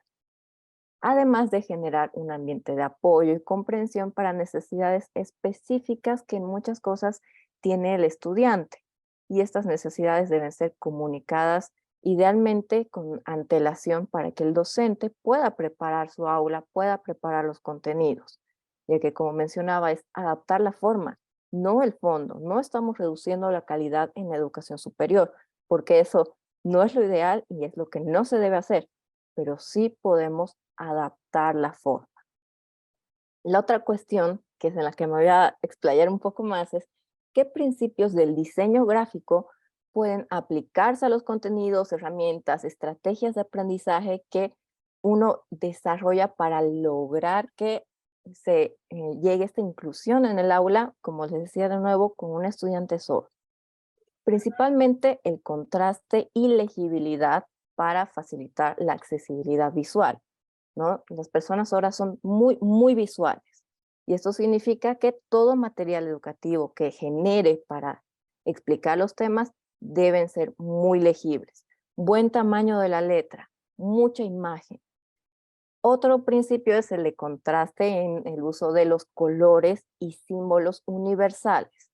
Ahora, algo que aprendí mientras ejercía la docencia con este enfoque inclusivo es que para las personas sordas, el español es en realidad su segunda lengua. La lengua de señas es su lengua materna. Entonces, ¿qué está sucediendo al momento de dar la clase? Hay un intermediario que es el intérprete. Y muchas veces el intérprete no es diseñador. Y hay muchas palabras técnicas que, al menos en Bolivia, donde me encuentro, no existe aún una seña para interpretarla. Entonces, ¿qué sucede en estos casos? Utilizar lo más universal o símbolos universales para facilitar la explicación. Y así toda la información sea compartida y llega al estudiante lo más rápido, porque uno está explicando y no puede hacer muchas pausas, pero además lo más claro posible. Entonces, seleccionar mis palabras adecuadamente, las imágenes también, va a ayudar mucho para que se llegue a la diversidad de los estudiantes. Otro punto importante es la organización clara de la información, la jerarquización y también compartir cronogramas de los temas y estudios va a ayudar muchísimo para que se generen estas nuevas señas en el caso de ser necesario, pero también ha pasado muchas veces donde el intérprete no ha podido estar presente. Entonces, tener un cronograma, una organización, no solo de la información, sino del aula, nos ayuda muchísimo a que no exista ese vacío en la enseñanza en el estudiante, con el estudiante. Otro punto muy importante y principio del diseño es el tamaño de fuente adecuado, aunque lo mencionaba rápidamente hace un momento, pero hago mucho hincapié en esto porque, al menos en mi caso, estoy muy acostumbrada a utilizar diapositivas casi sin nada de texto o solo un título o algo para que sirva de apoyo. Pero ¿qué sucede en muchos casos? Cuando se comparten estas diapositivas o estos textos al estudiante para su repaso posterior, si no tiene un tamaño de fuente adecuado, no se lee rápidamente. Más que nada es por la velocidad de lectura. Y esto debido a que está leyendo el texto, atendiendo la explicación y atendiendo a la intérprete. Entonces, en esta triangulización de información hay que facilitar la lectura lo más posible. Además de la adaptabilidad en formatos y dispositivos. Como mencionaba hace un momento, ahora con todo lo que es la transformación digital que trajo la pandemia, hay que también planificar nuestra aula, nuestros contenidos visuales, pensando en que en algunos casos van a ser leídos también en celular, porque no sabemos si nuestro estudiante va a estar 100% disponible en un computador. Y como les decía, esta planificación organizada, estructurada y en conocimiento de estas adaptaciones de forma y no de fondo, nos ayuda mucho para garantizar el proceso de enseñanza-aprendizaje y que el estudiante además pueda aprender más fácilmente. Y aquí surge esta cuestión, como docente de diseño gráfico, diseñador además, ¿cómo puedo adaptarme a las necesidades de los estudiantes para lograr un ambiente inclusivo? Y es esencial adaptarse, precisamente entender que hay cambios que uno debe realizar en cómo enseña la materia, cómo es este proceso de enseñanza, pero además ofrecer múltiples opciones de aprendizaje y recursos que garanticen esta accesibilidad, que nuestros materiales visuales estén planificados y adecuados también. No nos cuesta nada modificar y optimizar una diapositiva, sin la necesidad de cambiar el tema. Además de fomentar una comunicación abierta y flexible también, brindar retroalimentación. Aquí es muy importante establecer un vínculo de comunicación con el estudiante, escuchar las necesidades que se tenga dentro siempre del respeto. Y esto es algo muy importante porque si el estudiante no comunica las necesidades que tiene, es también un poco difícil adaptarse porque cada caso es muy individual, ¿no? Y además, satisfacer también estas necesidades dentro de lo posible y dentro de lo que también uno, porque muchas veces no somos expertos en el área, pero podemos dar esa milla más, ese 110%, ¿no? Para que podamos permitir que la participación sea plena, sea clara y sea constante, para que el estudiante alcance todo su potencial. Pero como mencionaba hace un momento, este triaje, esta triangulización del proceso de aprendizaje puede llegar a dificultar mucho al estudiante. Entonces, como diseñadores es importante ser conscientes de esto y planificar nuestra aula, nuestros materiales también para garantizar la enseñanza. Entonces, muchas gracias. Creo que he corrido mucho, pero agradezco su atención. No, al contrario, muchas gracias. Sí, vamos con la última ponencia del día, que está a cargo de María Suter de la Universidad Marista de Mérida y la Universidad Anáhuac del Mayab en México, con el tema Reparar desde la imaginación. Adelante, María. Muchas gracias. Buenos días a todos. Buenos días.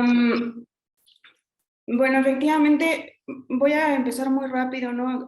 Cuando hablo de reparar, ¿no? Creo que tiene esta doble o ¿no? múltiple acepción de la palabra que tiene que ver con mirar con cuidado, detenerse, hacer un alto, ¿no? Y por otro lado, me interesa como esta idea de reparar, ¿no? En el sentido de arreglar o restablecer la fuerza, no solamente como de nuestro quehacer cotidiano, ¿no? Sino de replantear también lo que implica el diseño.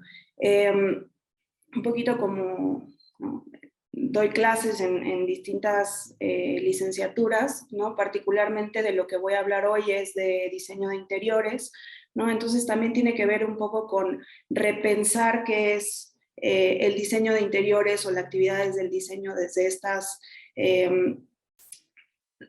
estas aproximaciones donde el cuerpo y lo interior, ¿no? Es quizás mucho más interesante e importante que la forma, ¿no? Entonces, para esto trabajo desde la imaginación, ¿no? Entendiéndola quizás un poco distinto a lo que normalmente como entendemos por imaginación, ¿no?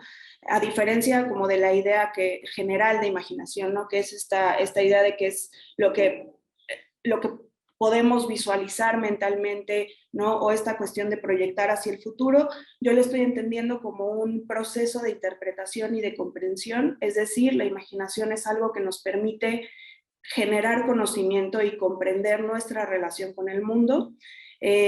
Por otro lado, ¿no? Si vemos cómo se ha manejado la imaginación, ¿no? En general en las disciplinas del diseño siempre tiene que ver, ¿no? Como decía, con esta proyección hacia el futuro. Sin embargo, Kant nos dice que la imaginación también es recuperar imágenes del pasado, ¿no? Y formar imágenes del presente. Y en este sentido implica que imaginar también es un proceso de interpretación constante, ¿no? Donde justamente si no incorporamos estas otras dos dimensiones temporales, no creo que sucede un poco lo que viene, ¿no? Ahora también exponenciándose en la educación, en el diseño, que es la repetición de imágenes, ¿no? Y sobre todo de imágenes mediáticas. Entonces, en este sentido, un poco lo que yo trabajo es entender la imaginación como un proceso situado y corporizado, ¿no? Es decir, donde la cuestión corporal es fundamental para poder producir cosas nuevas, pero también para podernos entender dentro del mundo. Entonces, lo que les voy a compartir hoy son un poquito diversas estrategias, ¿no? que buscan o han buscado de alguna manera poner el cuerpo en el centro del problema, ¿no? También haciendo una diferenciación muy fuerte entre, en específico con el espacio habitable, ¿no? Que es muy distinto trabajar con un objeto y estar siempre fuera de ese objeto que se está diseñando, ¿no? De ese espacio.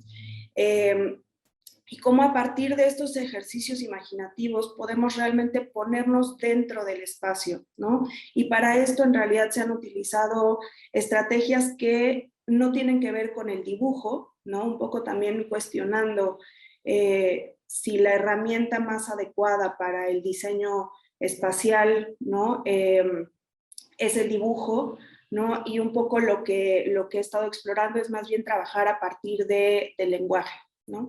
Entonces, les voy a presentar como 3 tipos de ejercicios, ¿no? Que han buscado esto, ¿no? Digamos que este ejemplo es de una materia que trabajábamos con atmósferas espaciales, ¿no? En diseño de interiores. Y la inquietud tenía que ver con no describir el espacio en sí, ¿no? Sino describir lo que la persona siente o puede percibir dentro de un espacio. Entonces, a raíz de esto hemos trabajado con muchísimos tipos de abstracciones, un poquito tratando de hacer siempre las preguntas desde el sujeto y no desde la descripción del espacio, ¿no? Entonces, si se fijan como en la imagen del lado izquierdo, en realidad es una abstracción visual de ese espacio, ¿no? Tratando de entender la colorimetría del espacio. Y sin embargo después, ¿no? Estas 2 preguntas de cómo se siente el espacio y cómo se escucha el espacio, en muchas ocasiones no coincide quizás la geometría o los colores originales, ¿no? Pero esta abstracción primera que se hace da pie a que el alumno pueda, sin haber visitado ese espacio, empezar a cuestionar el tipo de material, las configuraciones espaciales, ¿no? Y tratar de imaginar efectivamente cómo se comporta ese espacio a nivel sensorial, ¿no? Entonces, en realidad lo que importa de estos ejercicios no es tanto el resultado final, ¿no? Sino justamente la reflexión que hace el alumno y cómo en este ejercicio de tener que imaginarse, o sea, detenerse a mirar la imagen, ¿no?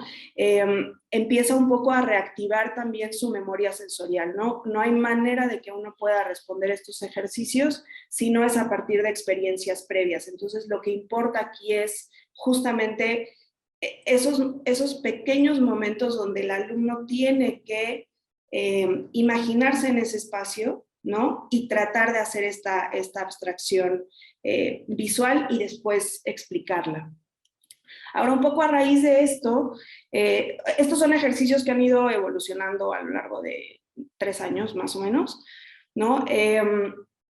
Me di cuenta que en realidad tenemos tan poco conocimiento de nuestro propio cuerpo, ¿no? Que es muy difícil situarnos en un espacio como individuos, ¿no? Y o sea, como tratar de salirnos de estas convenciones que existen, ¿no? Sobre cómo percibimos un espacio. Entonces, a raíz de esto, uno de los primeros ejercicios que ahora trabajo es un ejercicio que le llamamos el femúnculo, ¿no? No sé si alguien esté familiarizado con el término del homúnculo. El homúnculo es una representación, digamos, sí, un poco gráfica, ¿no? De cómo la corteza cerebral mapea tanto las cuestiones motrices como las cuestiones sensoriales, ¿no? Entonces el homúnculo originalmente es un pequeño hombrecito que hace muchos años, ¿no?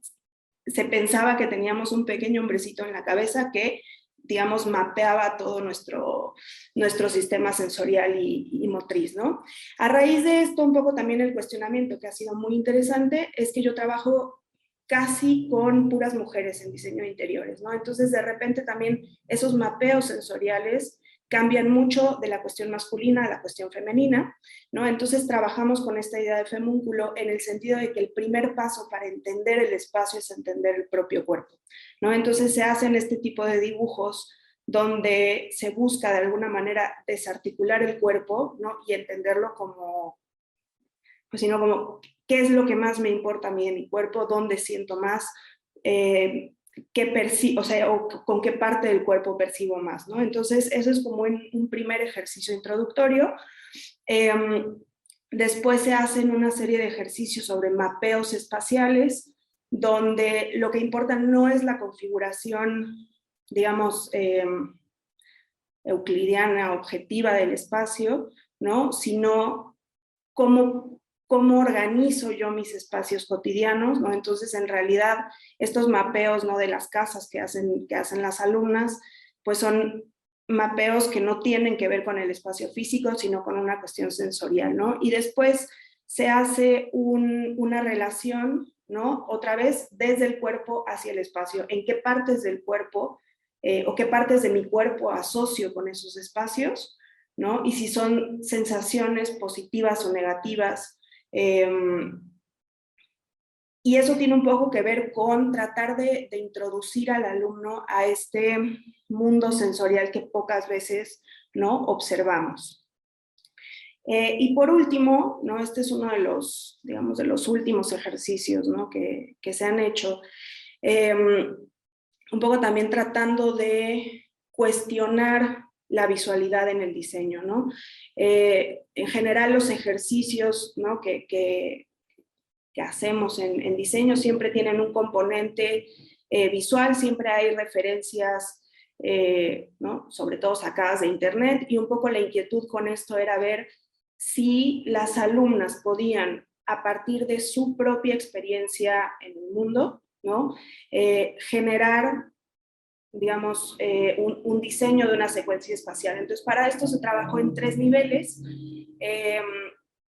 digamos, a nivel objeto, a nivel espacio habitable y luego una secuencia espacial, ¿no? Y entonces la idea es que con estas 3 formas, ¿no? Una esfera, un cubo y una pirámide, las alumnas tenían primero que describir, digamos, el objeto, literalmente, cuáles son sus propiedades, ¿no?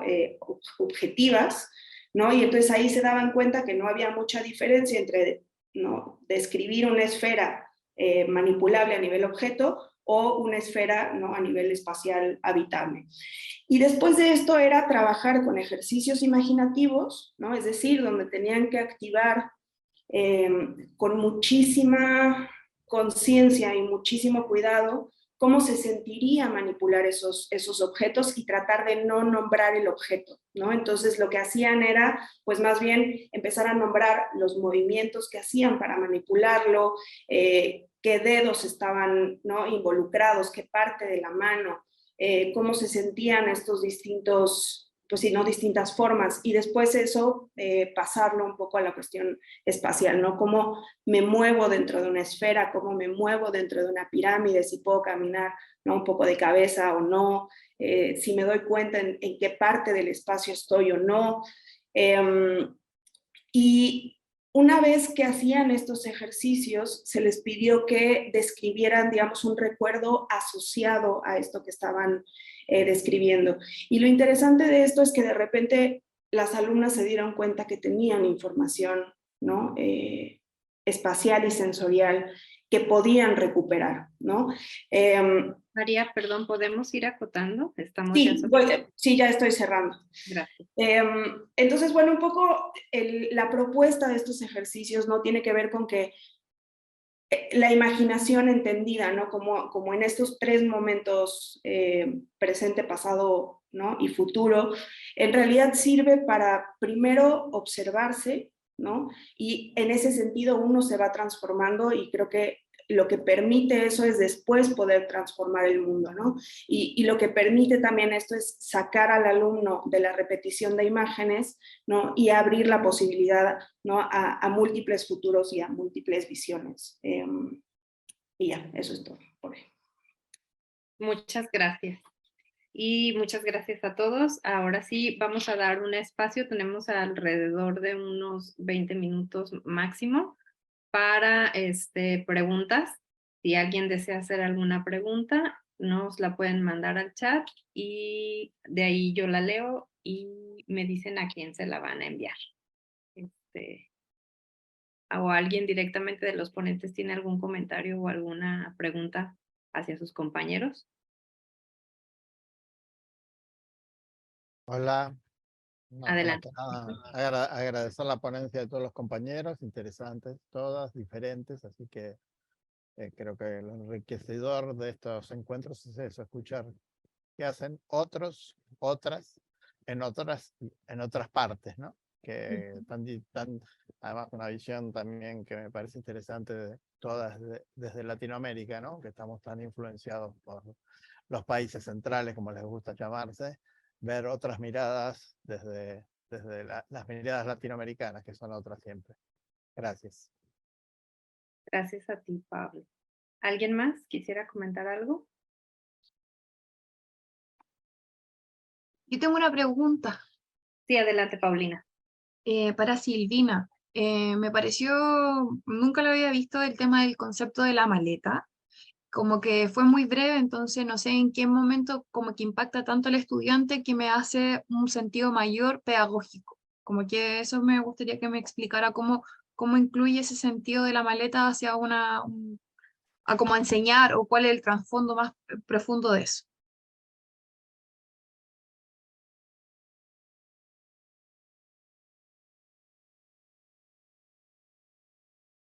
Silvina, ¿sí nos acompañas todavía en la sala?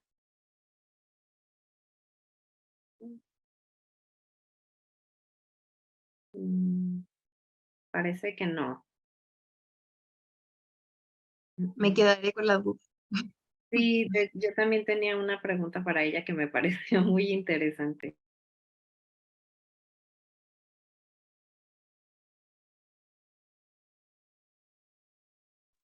Creo que dejó su correo, igual la podemos localizar ahí por su correo. Al principio en el chat estaba ahí la información. A mí me llamó mucho la atención, no sé si alguien más quiere participar, pero me parece que todos tienen como un enfoque a lo que sería el futuro. Y, por ejemplo, en la ponencia de Pablo precisamente, a mí me llama mucho la atención que ya estén preparando a los alumnos hacia el 23, me parece eso que tiene una visión muy amplia. Y en este sentido, más bien, yo te iba a preguntar, mencionaste que no había como una conclusión todavía porque están como transitando en estas generaciones apenas, pero ¿qué tipo de proyectos les han presentado? ¿Cómo qué es lo que han manejado hasta ahorita?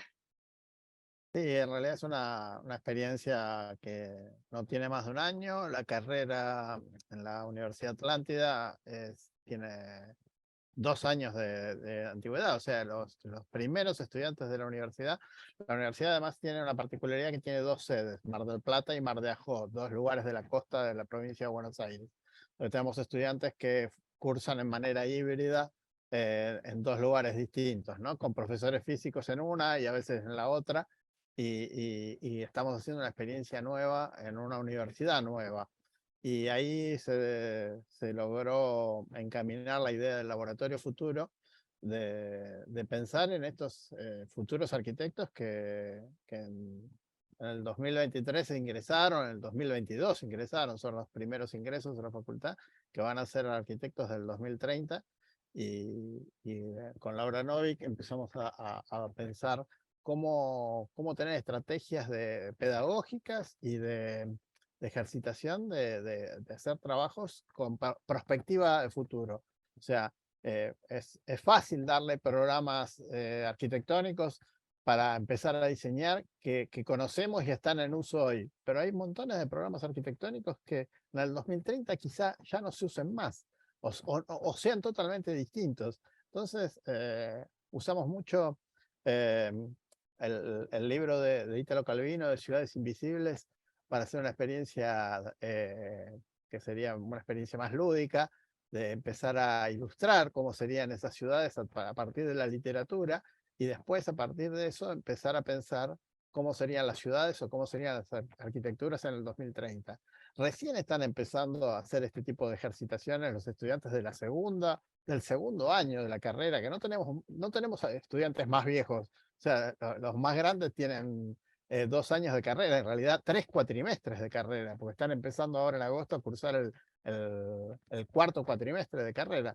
Son muy jóvenes y todavía están, por suerte, también están muy frescos para hacer este tipo de ejercitaciones.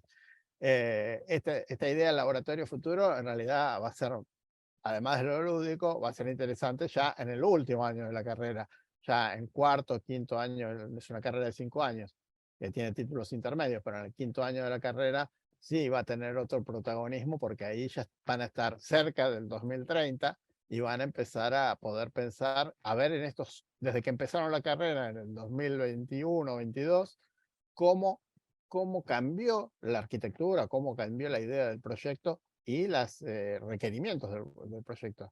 Una de las cuestiones que en las encuestas que hicimos con los estudiantes que les preocupa, y que quizá nosotros que somos más grandes, yo por lo menos soy más grande, acá hay mucha gente joven, la cuestión del cambio climático, de la sustentabilidad, de los cambios urbanos ligados a las nuevas movilidades, ligadas a las nuevas energías.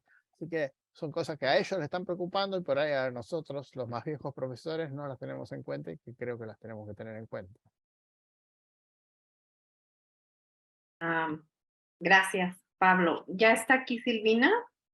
Paulina, si gustas repetirle tu pregunta, y luego tengo otra pregunta para Pablo. Le damos primero a Silvina la palabra y luego otra vez a Pablo. Muchas gracias. Qué suerte. Muchas gracias, Mónica. Silvina, mira, te había preguntado si había quedado dudas con respecto al sentido de la maleta en términos pedagógicos. ¿Cómo impactaba el estudiante esto de la maleta? Porque me pareció nunca lo había visto, entonces quiero ver qué sentido le dan o qué feedback te dan tus estudiantes con respecto a esto nuevo de poner una maleta con trabajo, por favor. Bien, en nuestro caso la maleta se asocia en varias, o sea, es un concepto que lo abordamos de diferentes lugares. La maleta asociada a lo que traigo, e incluso hay gráficas que, bueno, compartimos por ahí en otra presentación o algo por el estilo, podría compartirla con ustedes. Esto de la maleta, elegimos unos dibujos que es como transparente, en la que muestro todo aquello que traigo, de dónde vengo, que tiene que ver con mi identidad, y también la maleta como aquello que me llevo, digamos, la maleta en la que mi trabajo se carga y aporta sentido como a este viaje, porque también abordamos esta idea como de la analogía del comienzo de la carrera como un viaje. Entonces, por eso la maleta tiene que ver con aquello que traigo y con aquello que me llevo, con esa carga, pero en el sentido no de un peso, por eso no elegimos la mochila, sino la maleta, como algo que está asociado a traer experiencias, a traer y a llevar, pero que no tiene la connotación negativa o el peso de la mochila. No sé si aporta o aclara. Sí, muchas gracias. Gracias, Silvina. Y para Pablo, nos preguntaban cómo podrías empezar a implementar la estrategia de los escenarios futuros y en el aula, y si nos puedes volver a repetir la bibliografía que ya nos habías mencionado, o si hay otras, complementarla, por favor. Bueno, sí, no tengo acá justo presente la bibliografía, porque no la puse en el PowerPoint, pero después la puedo compartir acá con los mails. La implementación en el aula lo hacemos en ejercicios de la proyectación, más que nada, en programas arquitectónicos consensuados con los estudiantes, estos jóvenes estudiantes que recién están adquiriendo las primeras herramientas para saber manejar el nuevo lenguaje, que es el dibujo, ¿no? Son estudiantes de secundario que vienen con una formación normal de secundario, pero no hablan el lenguaje del dibujo y tienen que empezar a aprenderlo junto con la idea de proyectación. Entonces, en las cátedras de proyecto, junto con la de construcciones, junto con la de historia, se trabaja una idea de proyecto elegido por ellos, un proyecto futurible de una problemática que quizá hasta en algunos casos todavía no exista. En algunos casos hasta ahora han sido problemáticas existentes o que ya están surgiendo en la vida proyectual. Pero la idea es esa, ¿no? Hacer un ejercicio proyectual y que se cosa a nivel horizontal en lo tecnológico, en lo histórico-social, que son las áreas de la carrera, y lo proyectual, donde está comunicación y proyecto juntas, ¿no? Entonces es una manera de dejar de trabajar en el formato vertical, donde los diseños trabajan evolutivamente dentro de los diseños, las tecnologías dentro de las tecnologías, la historia con su linealidad histórica, y empezar a hacer una transversalidad de las distintas cátedras. Esto lo podemos hacer, lo cuento, en esta universidad, que es pequeña, son grupos de 25 estudiantes. Todavía el desafío es nuestro. Yo estoy en los dos lugares, ¿no? En el ámbito público, en la Universidad de Mar del Plata, la pública. En primer año yo tengo una cátedra de 550 estudiantes, que además cursan juntos diseño y arquitectura, diseño industrial y arquitectura. Es a veces físicamente inmanejable este tipo de prácticas si no los pensamos desde el punto de vista de la masividad. En la universidad privada, que es más pequeña, 25 grupos de 20, 25 estudiantes, ahí sí, y además hay condiciones tecnológicas de una computadora para cada uno, la cuestión de la construcción de un aula inmersiva para poder hacer estos trabajos de inmersión en el proyecto, que son muy interesantes, pero son cuestiones costosas como infraestructura, ¿no? Que a veces la universidad pública eso no nos permite, que igual lo solventamos con fuerza, con trabajo, de otras maneras, ¿no? No sé si está respondida ahí tu pregunta. La pregunta la hizo Alejandra, pero espero que... Perfecto. Y igual si nos quieres compartir tu correo ahí en el chat para que puedan mandarte Sí, ahí lo escribo. Sí, muchas gracias. Y Estela tiene una pregunta para María. Entonces, adelante, Estela, si gustas abrir tu micrófono. Maria, bom dia ainda. Não sei se você vai me compreender falando português, mas vou falar muito despacito. E eu gostaria de entender melhor como que se dá essa tradução da sensação corpórea do indivíduo, né, para o espaço. Aqui temos muito pouco tempo para trocar as nossas ideias, mas eu gostei muito de ver muitas exponências que abrangem a questão da fenomenologia no espaço, tanto no espaço urbano, quanto no espaço de interiores, e eu acho que abordar a fenomenologia significa uma volta a um olhar mais humano, tão necessário atualmente, né, nos tempos em que vivemos, de distanciamento justamente dessas questões mais humanas, né, e os problemas, tanto ambientais como sociais, que a gente está vivendo atualmente. Então, Maria, eu gostaria de entender melhor como é que essa tradução, essa ponte entre o corpo e o espaço ocorre na sua metodologia. No sé si me entendió. Sí, perfecto, creo. Voy a hablar despacio igual. Las traducciones que hacemos, yo empecé trabajando con traducciones visuales, es decir, representar gráficamente, digamos, lo que se siente. Para eso, estaba trabajando con una idea que se llama metáforas multimodales.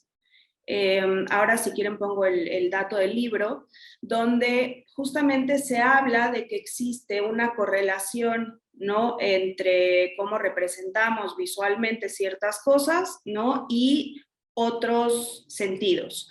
Entonces, por ejemplo, ¿no?, si yo hablo de una sensación, no sé, de felicidad, por lo general voy a utilizar un color amarillo, ¿no?, o ciertas figuras, por ejemplo, un poco más puntiagudas, ¿no? Existe ahí como una correlación.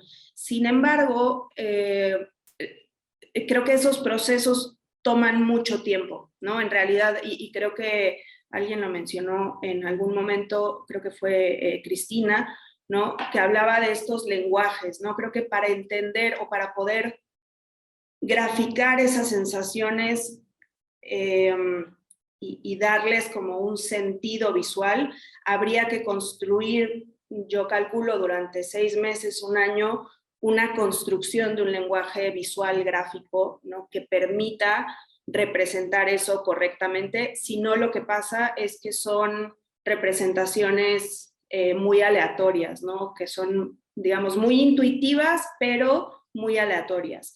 Entonces, en realidad ahora yo lo que estoy haciendo es trabajar mucho más con lenguaje, con descripción, y después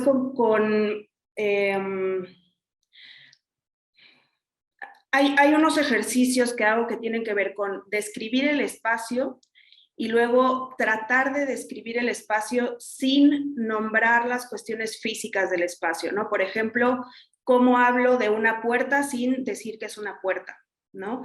Entonces, ¿qué pasa? Que ahí entra todo un lenguaje metafórico donde igual se van haciendo descomposiciones de lo sensorial hasta llegar a una cuestión de nonsense, donde pues lo que importa mucho más es la sonoridad de las palabras, la combinación de esa sonoridad, ¿no?, para como poder describir ciertas cosas de la experiencia. Pero creo que es complicado porque si uno establece lenguajes muy cerrados, ¿no?, es decir, sobre todo en la cuestión visual, creo que se puede caer como en homogeneizar esa descripción de la experiencia, y a mí en realidad lo que me interesa es más que el alumno, a partir de esos ejercicios, sin importar mucho eso, pueda observar y verse en el espacio, ¿no? Y un poco lo que hablabas también bueno, lo que mencionabas, ¿no?, también lo de a nivel ciudad, ¿no?, también incluso la interacción con otros, creo que se puede trabajar de la misma manera, ¿no?, un poquito partiendo de esa misma base, pero creo que falta todavía como exploración en ese sentido. Sí, No sé. gracias, María. Yo trabajo también con eso, la comunicación por los espacios, y trabajo con, tengo trabajado con mood board, pero de una manera más abstracta, no como tema, más en la traducción de la concepción del proyecto. Entonces, yo creo que su experiencia es muy cerca de la nuestra, la Escuela de Belas Artes, y podemos cambiar después. Sí, me Por encantaría. favor. Gracias. Gracias. Pues les agradezco entonces a todos su participación. Creo que todos los temas son muy interesantes y precisamente, como mencionan María y Estela, los temas sí se relacionan un poco en la manera en que los están manejando, diferentes puntos de vista obviamente, pero parece que tienen ahí alguna relación. Y pues les agradezco a todos su participación. Estén pendientes y siguen las demás comisiones, les vamos a dar el espacio a los que siguen, entonces pues pueden ahí anotar su correo antes de que cierren la sesión para que puedan tener ahí intercambio de información. Muchas gracias, entonces seguimos con las siguientes comisiones en el 14º Congreso de Enseñanza del Diseño. Muchas gracias a todos.